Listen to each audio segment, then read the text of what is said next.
예, 한강 1단 이덕우입니다. 나의 신앙생활이라는 제목으로 말씀을 드려보겠습니다. 저의 원불교 입문은 좀 특이합니다.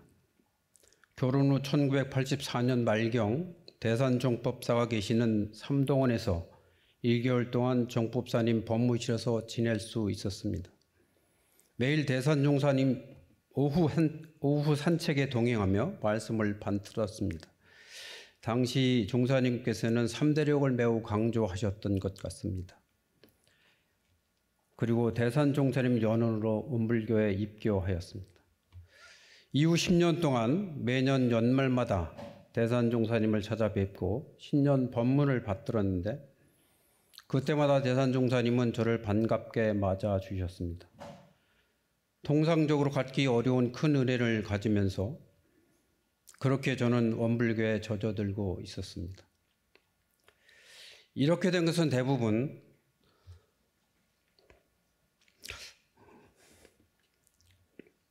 장모님 덕분인데 지금 말씀도 못하시는 상태에 대해서 가슴이 아픕니다. 입교 얼마 안 되어 대원하라는 모임이 만들어지고 월 1회 서울 교구장님 방에 모여서 정전 공부를 하였습니다. 그러다가 대원회원들이 법무실장이신 장사님을 모시고 수계농원에서 마음 공부를 하면서 감각감상이라는 것을 처음 써보면서 용심법, 마음 공부에 대해서 깊이 감명을 받았습니다. 그 후 우의 공부를 기초로 해서 심신작용 처리권이나 감각감상이라는 것을 써보려 했지만 너무 어려웠습니다. 대원에서 정전 공부를 하면서 교전 공부에 입문하였고 아침에 기상을 하면 절수행과 좌선을 생활화하였습니다. 좌선을 하면 자성의 해광이 나타난다고 합니다. 자성의 해광은 어떻게 나타나는 것인가? 대산종사님은 마음은 용광로라고 하였습니다.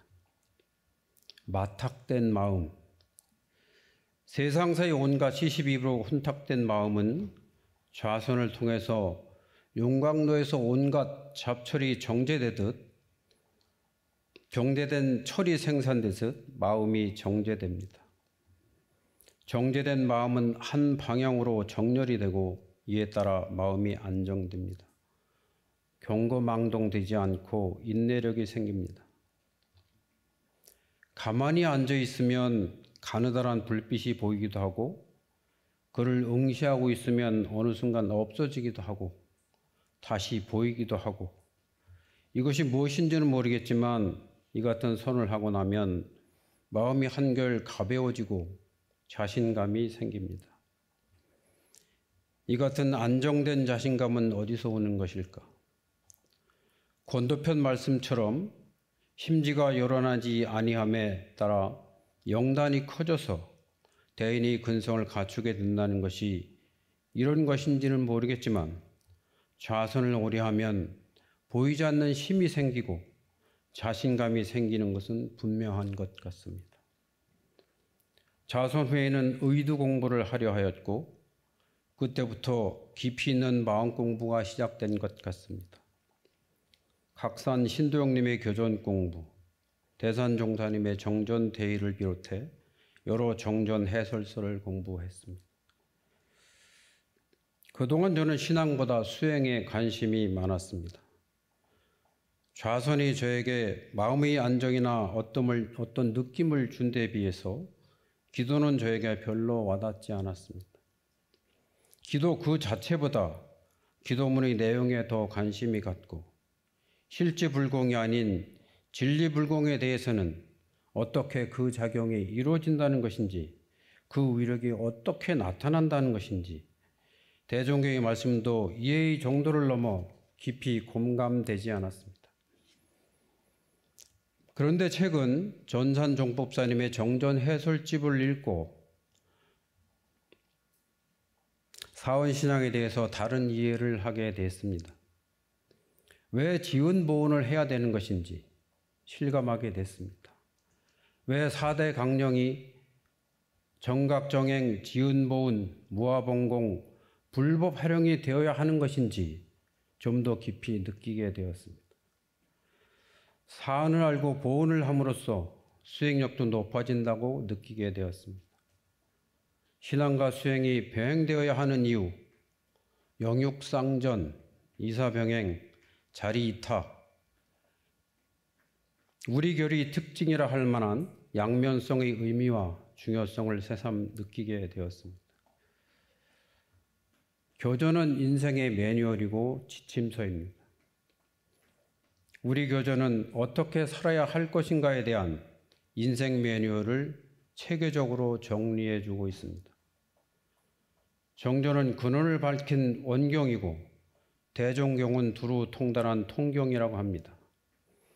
정전은 공식과 같은 것이고 대종경은 공식을 응용해서 실제의 문제를 푸는 것과 같다고 합니다.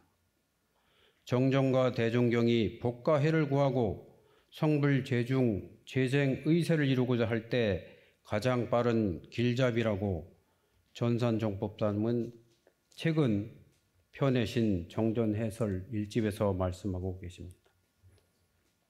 아침은 정신수양의 시간이고 낮은 보온불공의 시간이고 저녁은 참회 반성의 시간입니다. 처처가 불상이니 무시선을 해야 하고 신이 아닌 사람으로 업정을 피할 수 없으니 쉼없이 참회를 하여야 합니다. 이보다 더 종교 생활이 목표와 방법을 구체적으로 정해 놓을 수는 없을 것입니다. 원불교 교도, 우리 목표는 견성 성불 재중입니다. 마음 공부 잘합시다 라고 외치곤 합니다. 견성이란 무엇인가? 견성 체험은 어떤 모습이고 어떻게 할 수 있나?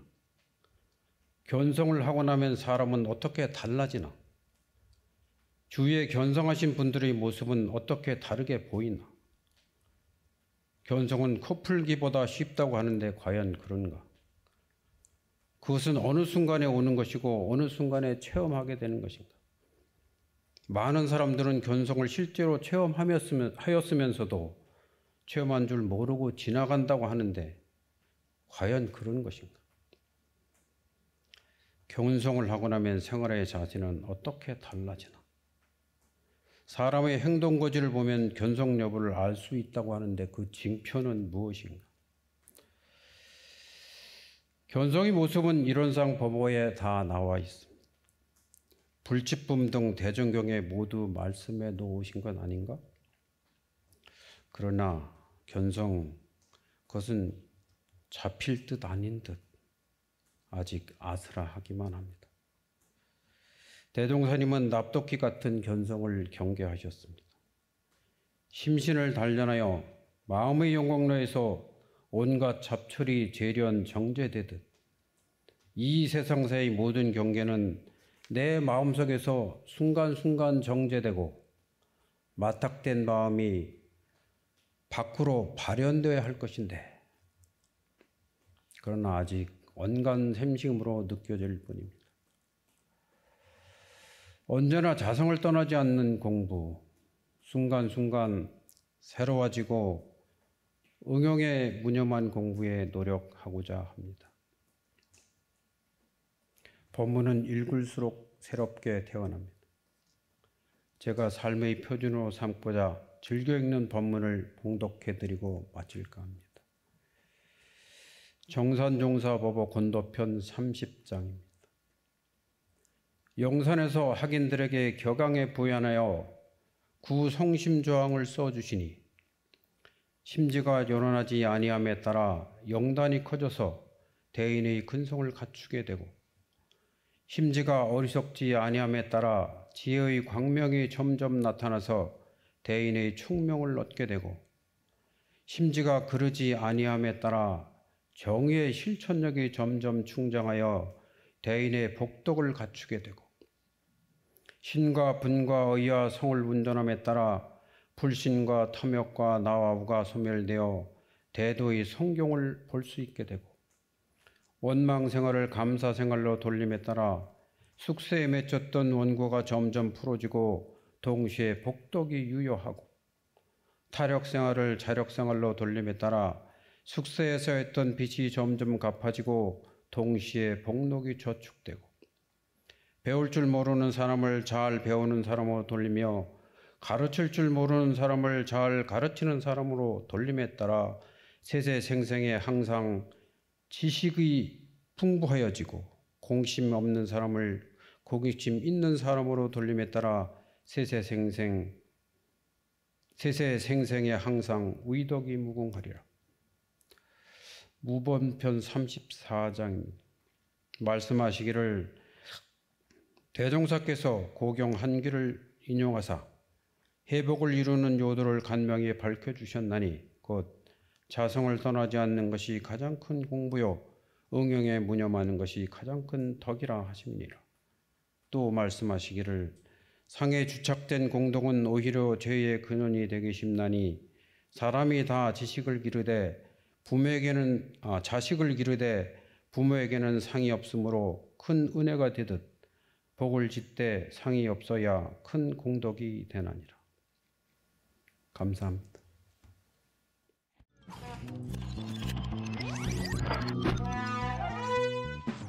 예, 전 교모님의 말씀에 따라서 오늘 소송전은 제8장 1일 CC로 자기가 자기를 가르칠 것에 대한 강의를 맡은 최법안입니다. 반갑습니다.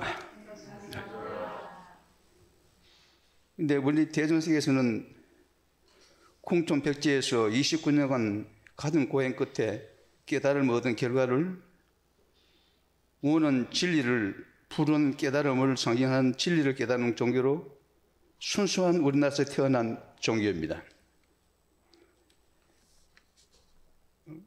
원불교의 목적은 이런상의 종교 아래 진리적 종교와 신앙과 사실적 도덕의 훈련으로 일체 중생을 광대무량한 낙원으로 인도한다고 하셨습니다. 그리고 원불교의 종지에서 목적이 그렇습니다만 다음 종지에서 우주 만물의 본원이요 재벌재성의 시민이며 일체 중생의 본성인 법신불 이런상을 진리의 종지를 한다고 말씀하셨습니다.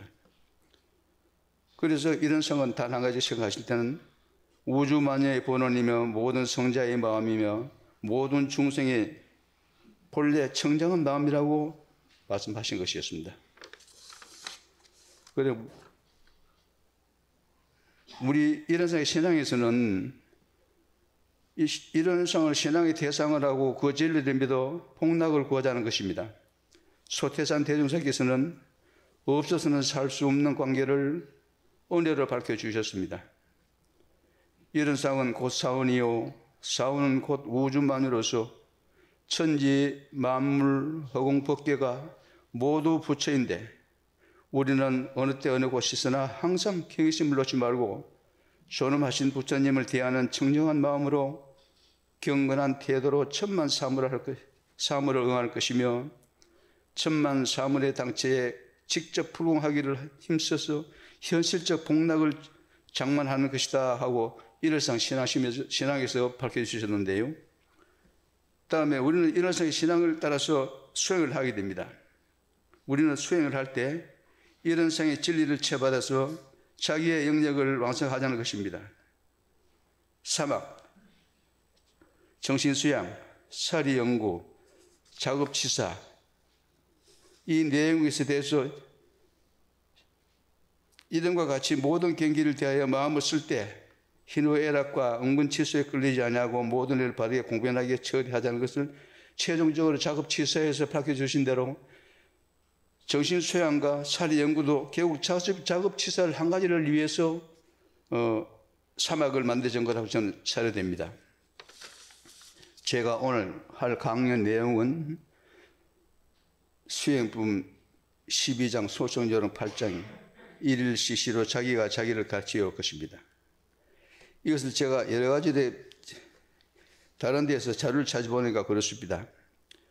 끊임없는 자기 반성과 자신이 한 일을 되돌아보고 속 깊은 마음 공부를 내 스스로 완성하는 공부법이다라고 이렇게 적어주었습니다.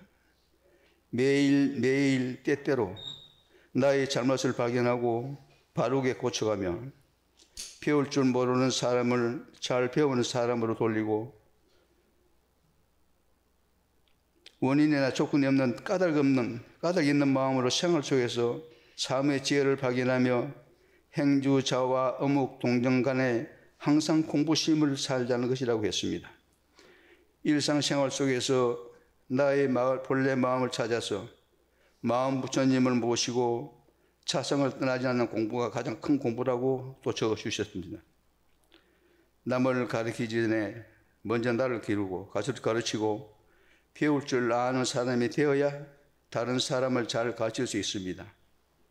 속 깊은 공부가 아니면 참다운 인격을 갖추지 못하고 자발적 수행이 아니면 참다운 인격을 갖추지 못하고 자발적 수행이 아니면 속 깊은 공부가 될 수 없다고 대능사님은 말씀하셨죠. 일시시로 자기가 가르친 내용은 날마다 때때로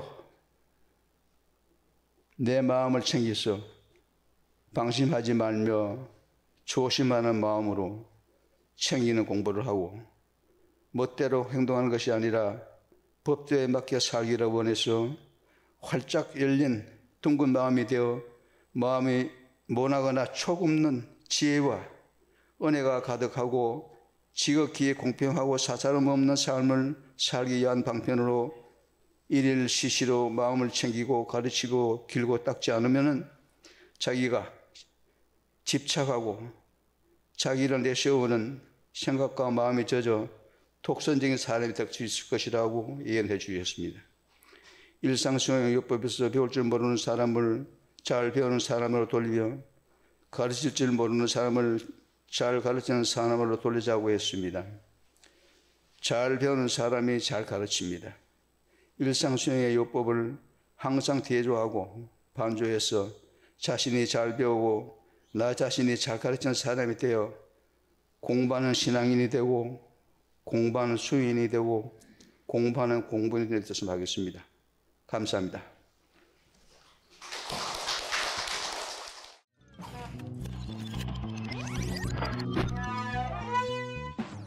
안녕하세요. 16단 김무량입니다. 제가 작년 7월에 열림 마당을 썼던 기억이 있는데요. 그때 지리산에 다녀와서 법문 말씀을 듣고 어떤 깨달음을 얻었던 이야기였습니다. 그때 제가 인용했던 말씀이 대종경 수행품 34장에 대종사님이 청년한 딥산 험한 죄를 넘으시면서 하신 말씀인데 제가 잠시 읽어보겠습니다. 험한 길을 당하니 일심 공부가 저절로 되는도다.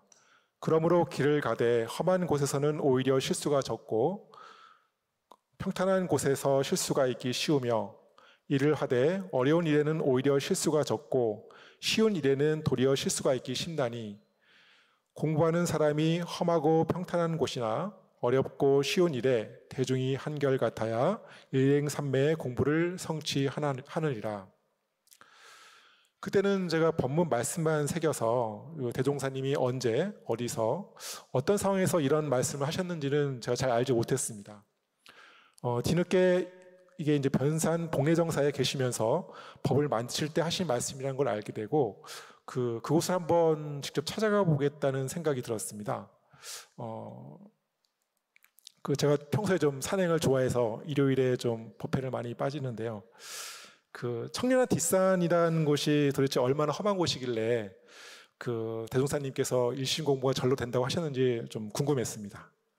그래서 지난달 16일에 우리 최지공님과 함께 대중교통을 이용해서 변산 제업성지에 다녀왔습니다. 원래 저 혼자 다녀올 계획이었는데 새벽에 잠을 깬 지공님도 따라 나서가지고 둘이서 함께 가게 됐습니다. 원래 평소에는 높은 산을 같이 잘 안 가요. 허리도 좀 안 좋고 해서 원래 저 혼자 갈 계획을 갖고 있었는데 아무래도 원불교 성지를 간다고 하니까 저 혼자 보내기가 좀 미안했던 모양입니다. 그래서 고속버스로 이제 서울에서 이제 부안까지 한 3시간 정도 걸리고요. 다시 한 2-3시간마다 한 대씩 있는 시내버스를 타고 이제 변산반도 국립공원 입구까지 들어갔습니다. 이 복례정사는 그 복례 구곡이라고 하는 이제 아름다운 계곡 초입이 있어서 이제 제가 눈호강을 좀 많이 했습니다. 볼 것도 좀 많았고요. 이제 얼마 걷지 않아서 이제 이런 대도비가를 세운 그 석도암터에 도착했는데요. 예, 거기에서 보면 이제 도장처럼 생긴 그 인장바위도 한눈에 들어오고요. 6.25 때 이제 대부분 불에 탔습니다. 그 실상사터 옆에 있었는데 모두 불에 탔는데 지금 이제 작은 법당도 들어오고 그 우리 그 복원을 좀 해가지고 예전처럼 이제 불경 소리도 들려오고요. 이날 분위기도 좀 많이 나는 것 같습니다. 그래서 대종사님이 이제 법을 만드는 데 이만한 장소가 없다는 생각이 좀 들었고요. 원래는 그 대종사님이 넘었던 그 청년의 뒷산을 한번 가보고 싶었는데 마침 산불 방지 기간이어서 통제가 되더라고요. 그래서 할 수 없이 그 복례 구곡을 따라서 이제 직서폭포로 올라가는 또 길이 있는데 그 길을 따라서 걸었습니다. 경치도 좀 아름다운 곳이어서 그 단체로 성지순례 오신 그 교도님들도 많이 계셨고요. 이 복례구곡이라는 곳은 이제 변산구곡이라고도 부르는데요. 대종경 성리품 11장에 그 대종사님이 이 복례종사 계실 때 쓰신 시도 있습니다. 제가 잠깐 읽어볼게요. 변산구곡로의 성립청수성이라 무무영무무 비비역비비라. 많이 들어보셨을 텐데요. 풀어보면은 변산 9골짜기에 돌이 서서 물소리를 듣는다. 없고 없으며 없다는 것도 또한 없으며 아니고 아니며 아니다는 것 또한 아니다. 해석은 다양한데 그 유무초월 어떤 12초월의 뜻이 담겨 있는 말씀이라고 합니다. 영광에서 그 복례정사를 오려면 크게 길이 두 갈래가 있습니다. 제가 이번에 같이 걸었던 그 관음봉 상거리를 넘어서 이 복례곡을 따라서 오는 되게 걷기도 좋고 편한 길이 하나 있고요. 아까 제가 막혔다고 했던 그 내소사에서 바로 청래나 뒷산을 넘어가는 아주 험한 길이 있습니다. 근데 이 청래나 뒷산길은 지름길이긴 한데 그 높은 돌산을 넘어야 돼서 상당히 힘이 들어요. 그런데 왜 대종사님은 그 이런 편한 길을 놔두고 그때 이렇게 험한 청래나 뒷산을 넘으셨을까? 그런 생각이 좀 들었습니다. 결과적으로 어려운 길이든 쉬운 길이든 모든 일에 일심을 다하라는 일심 공부의 교훈을 후대에 남겨주셨고 저도 그런 깨달음 얻어서 늘 마음에 새기고 있습니다. 아마 그런 의미로서 또 이 길을 걸으셨던 게 아닌가 생각이 들었고요. 백문이 불여일견이라고 그동안 제가 공부가 부족해서 좋은 말씀을 많이 들어도 오래 못 가서 그냥 흘려버리는 경우가 많았는데 이렇게 대종사님 이제 발길이 닿았던 장소를 걸으면서 직접 그때 남기신 말씀도 되새겨 보니까 좀 더 가슴에 와닿는 것 같았습니다. 우리가 영광에 가면 산밭에 힘들게 오르는 것처럼 말이죠. 사실 이번 성지순례는 성지순례라기보다는 사실 산행에 더 가까웠고요. 하지만 앞으로 대종사님이 걸었던 다른 길도 한번 걸어보고 싶은 생각이 들었습니다. 제가 2년 전에 그 스페인 산티아고 순례길을 다녀왔는데요. 아시겠지만 산티아고 길이 옛날에는 그 카톨릭 순례자들이 주로 걷던 종교적 의미의 길이었지만 이제는 종교를 초월해서 전 세계 여행자들이 즐겨 찾는 길이 됐습니다. 이 산티아고 길이 이렇게 카톨릭 문화를 비교도에게도 알렸듯이 우리나라에도 이제 소태산 순례길이 만들어진다면 이 소태산의 뜻과 원불교를 알리는 데도 도움이 되지 않을까 싶습니다. 공부에는 여러 길이 있겠습니다만 이렇게 함께 걸으면서 일심 공부하는 것도 좋은 공부법이 아닐까 생각합니다. 감사합니다.